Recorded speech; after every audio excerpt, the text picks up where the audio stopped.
বৈষম্য বিরোধী ছাত্র আন্দোলনে পুলিশের গুলিতে নিহত হওয়া বেগম রোকেয়া বিশ্ববিদ্যালয়ের শিক্ষার্থী শহীদ আবু সাঈদকে সন্ত্রাসী আখ্যা দিয়েছেন লালমনিরহাট জেলা প্রশাসনের সদ্য বরখাস্ত হওয়া সেই বিতর্কিত নির্বাহী ম্যাজিস্ট্রেট তাপসী তাবাসসুম উর্মি। গেল ৫ অক্টোবর শনিবার ফেসবুক পোস্টে আবু সাঈদকে সন্ত্রাসী আখ্যা দিয়ে উর্মি লেখেন, মানে কত বড় বোকার স্বর্গে আছি এইটা শুধু চিন্তা করি।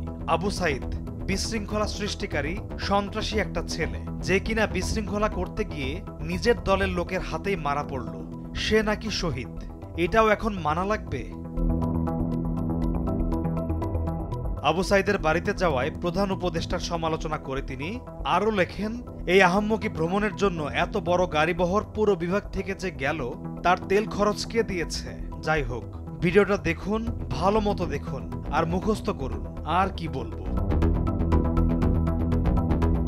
এদিকে ফেসবুকে বিতর্কিত পোস্ট দেওয়ার কারণে তাপসী তাবাসসুম উর্মিকে সাময়িক বরখাস্ত করেছে সরকার। সোমবার বিকালে প্রধান উপদেষ্টার প্রেস উইং থেকে পাঠানো বিবৃতিতে বলা হয়, ওএসডি হওয়া কর্মকর্তা তাপসী তাবাসসুম উর্মিকে বরখাস্ত করা হয়েছে এবং তার বিরুদ্ধে শাস্তিমূলক ব্যবস্থা নেওয়া হচ্ছে।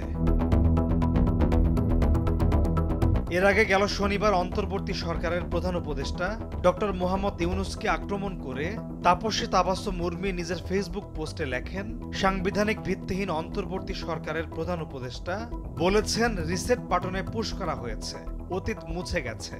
রিসেট বাটনে ক্লিক করে দেশের সব অতীত ইতিহাস মুছে ফেলেছেন তিনি। এতই সহজ? কাউন্টডাউন শুরু হয়ে গেছে আপনার মহাশয়। এরপর গেল রোববার তাকে বিশেষ ভারপ্রাপ্ত কর্মকর্তা বা ওএসডি করে প্রজ্ঞাপন জারি করে জনপ্রশাসন মন্ত্রণালয়। তবে কেউ কেউ ম্যাজিস্ট্রেট উর্মির এসব উস্কানিমূলক বক্তব্য এবং এরপরই তার বহিষ্কার হওয়া নিয়ে ভিন্নধর্মী মূল্যায়ন করেছেন। তারা মনে করেন, আওয়ামী লীগ সরকারের সান্নিধ্যে ২০২২ সালে নিয়োগ পাওয়া ম্যাজিস্ট্রেট উর্মি আগেই বুঝতে পেরেছিলেন যে তাকে যে কোনো সময় অন্তর্বর্তী সরকার বহিষ্কার করতে পারেন, তাই চাকরির পাশাপাশি তাকে সবই হারাতে হবে। আর সেটা বুঝতে পেরেই তিনি আগে থেকেই আওয়ামী লীগের পক্ষে এবং অন্তর্বর্তী সরকারের বিপক্ষে এসব উস্কানিমূলক মন্তব্য করেন সামাজিক যোগাযোগ মাধ্যমে। যে চাকরি তার এমনিতেই যেত, সেই চাকরি নিজ ইচ্ছায় হারানোর নাটক সাজাতে এসব উস্কানিমূলক পোস্ট সামাজিক যোগাযোগ মাধ্যমে করেন উর্মি। আর সেই সঙ্গে বোনাস হিসেবে পেয়ে গেলেন আওয়ামী লীগের জোরালো সমর্থন। অর্থাৎ এক ঢিলে দুই পাখি মেরেছেন এই ধূর্ত নারী। পলাশ খান, ভোরের কাগজ।